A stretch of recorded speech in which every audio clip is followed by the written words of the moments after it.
All right, so today it's snowing outside and it's like 20 degrees, which is not really important except for to provide context and to set the scene for this great moment in motorcycling customization. See, today we're going to do some fender fabrication. This is something I've been looking forward to because I just like the idea of making little brackets. Those cool little brackets using like 1/4-inch rod going from the forks to the fender. I think that's gonna be the best part here.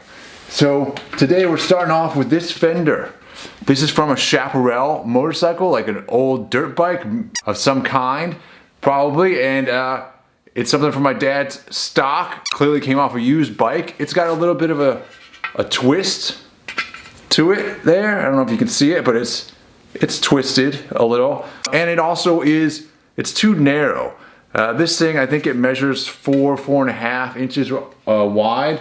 And this thing is like 5.5 inches wide, the tire. So we need to widen this thing by about 1 inch or so. That means basically cutting it down the middle here, splitting it and widening it up.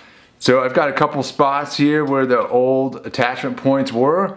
Those are gonna be going away. And then I've also got this lip right down here. This is gonna be the most challenging aspect of this project, is to reconstruct that lip on the finished product. Because I can split this and I can put some sheet metal down through the middle.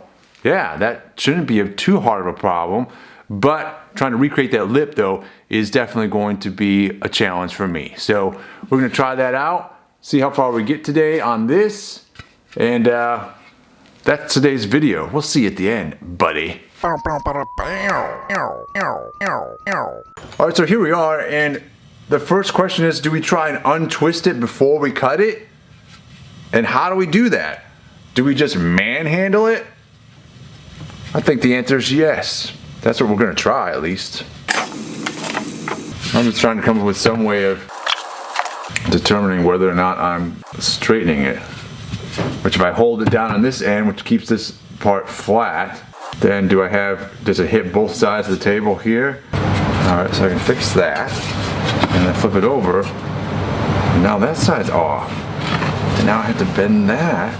And that's gonna mess up the other side. It's like, it got whacked here somewhere.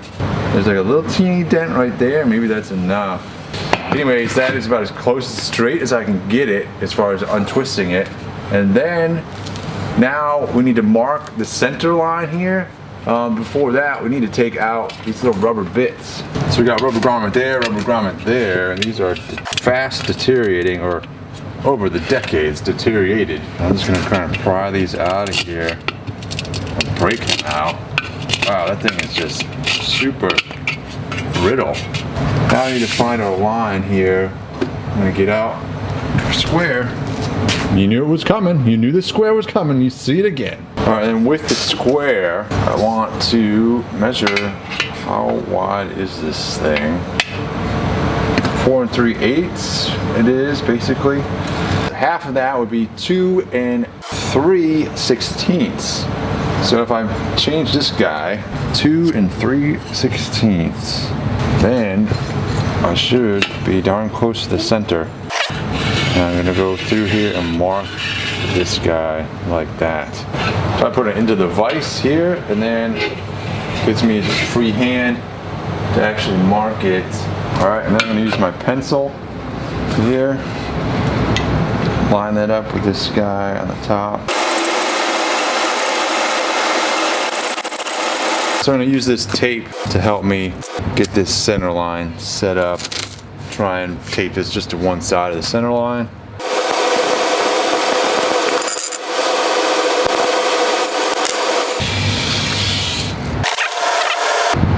And I'll just cut to this side on this line over here. Cut this thing in half. All right, before we get too far though, I wanna make sure I show you the issue here, which is this guy is too narrow. So you can see that our tire is out here, and then our fender is in here. This needs to be a little bit wider, because otherwise, yeah, I'll block a bunch of mud in the center part of the tire, but I won't on the sides. I'll have water and stuff just flying up from there. And the whole point of this fender is to keep mud and debris from like getting up onto the bike, flying up into my face, and you know, smashing the radiator and that sort of thing. And so that's why we're gonna widen this guy. All right, so now I've got the fender in the vise to keep it nice and steady, and I'm gonna cut it in half with this angle grinder over here.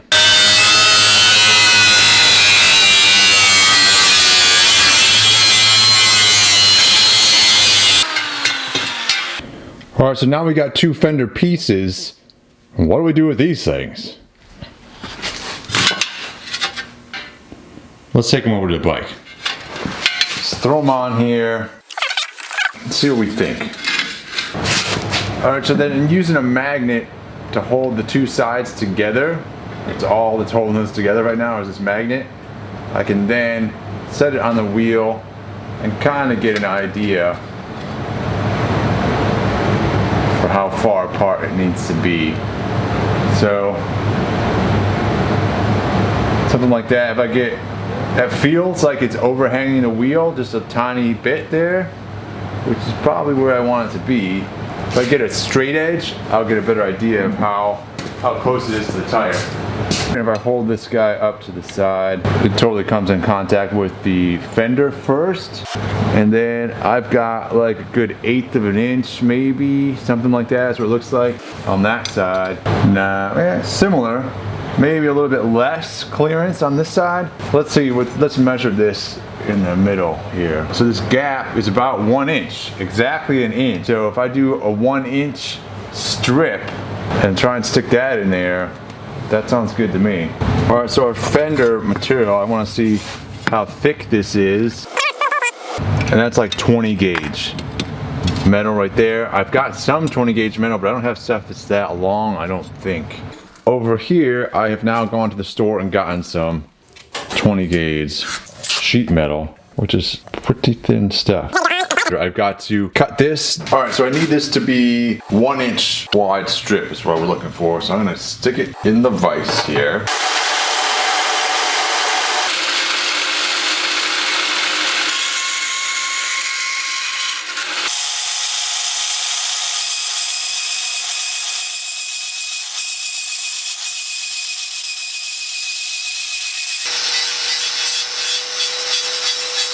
All right, now the question is how to get these things set up.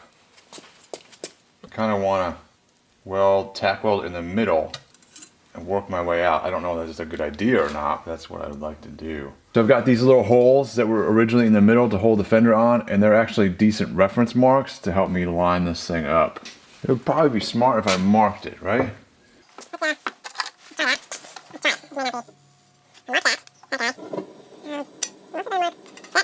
I'm going to take this out. I'm going to use a straight edge.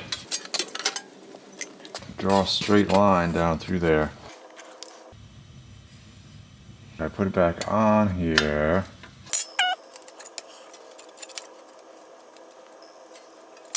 And perhaps that will help me align these things correctly. Correctly is the key word. All right, I'm going to try and tack it up. Wish me luck. All right, so here's my fender so far. I spent yesterday tacking it up. I tried doing it with the TIG in the center there, and it got frustrating. I'm still not very smooth with that, and so I switched to the MIG welder and finished it up. And it is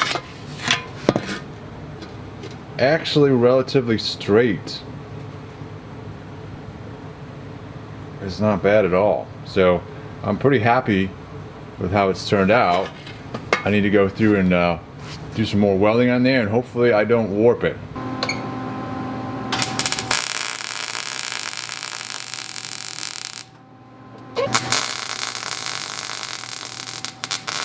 Alright, I've managed to go ahead and weld up the seams on this and attach the two pieces of metal again.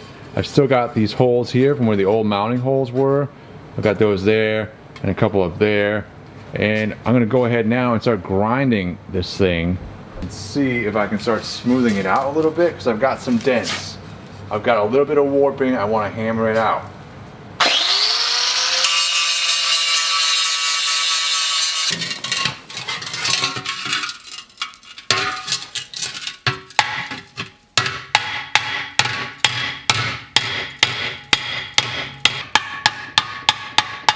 Alright, so now on the fender I'm working on this part here where we've got these little holes in the fender right here and here. So I'm gonna go ahead, I'm gonna cut out little tiny pieces of 20 gauge sheet metal to go in these little half moons. And then I'm basically, like I did on this one, it doesn't quite fit in there perfectly. And so I could probably spend the time and get them to fit up in there perfectly and try and weld them in there that way. But by the time I get all the weld all the way around, I'm gonna be filling the whole thing in. So I'm just sort of using the little sheet metal as a backing, and I'm gonna weld it in, and then we'll grind this all flat. And then on the back side, I can leave it there or grind it off. So like on this guy, you can see it sits up proud of the rest of the material here. And I can, by the time I weld it all on the top, I could probably grind this all flat and remove it completely on the bottom. So that's how I'm doing it. It's a little bit quicker. It's kind of a lazy way of doing it. I'm probably gonna get some warping here, but I'll hammer that out. That's my plan.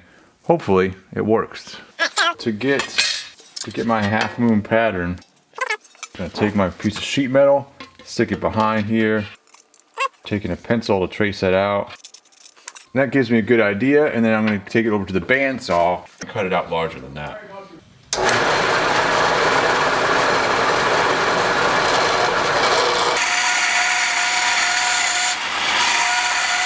All right, and then back on the fixture thing over here, or back on our welding table, stick my little piece of metal. I'm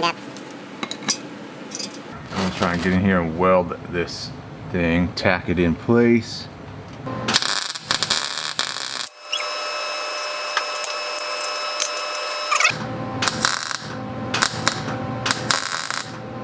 All right, so here we are. I have filled in with the weld right here, and now I'm gonna go ahead and grind those flat. Now I'm using a flap disc to smooth the metal out even more, and that will give me a much better idea of where the high and low spots are, as well as smoothing the metal out all the way across.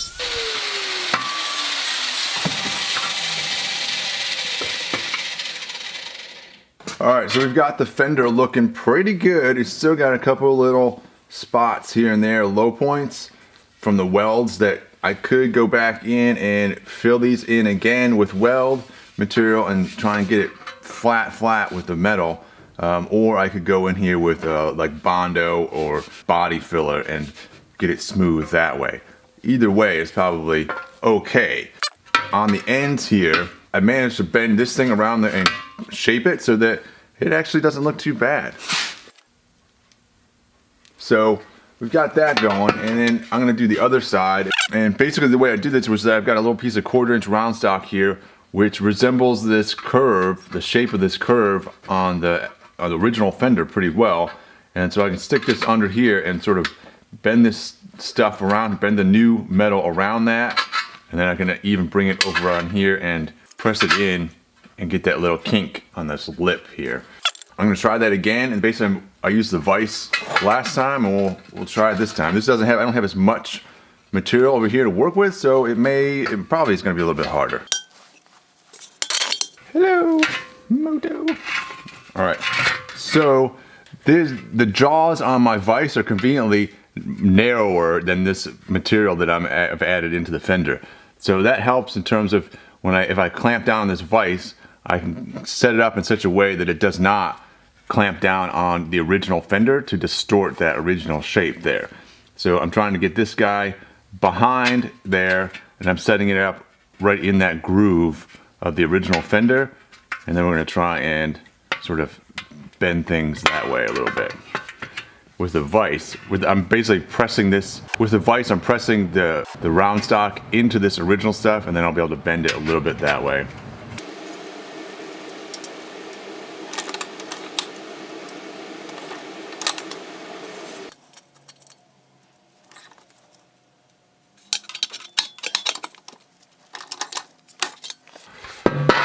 And so I'm able to bend that around a little bit just like that, and then now I can manipulate this by hand a little to a degree, so we can get pretty close. And now there's this little sort of kink, this indentation that goes around on the natural fender here, or on the original fender, And so we want to mimic that here too. And so to do that, I'm going to bring this guy out on this side and do a similar exercise where I press it into the vise that way. So.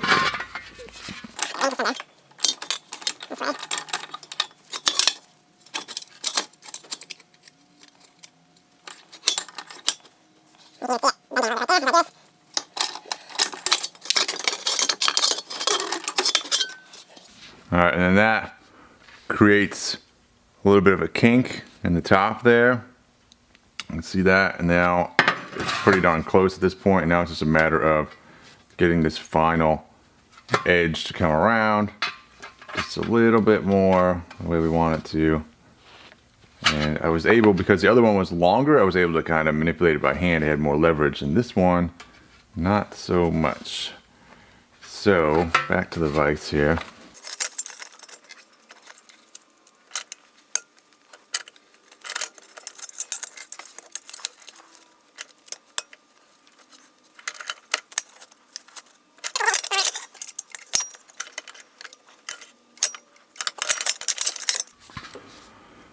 All right, so that is probably pretty good. Actually, I'm fairly happy with that.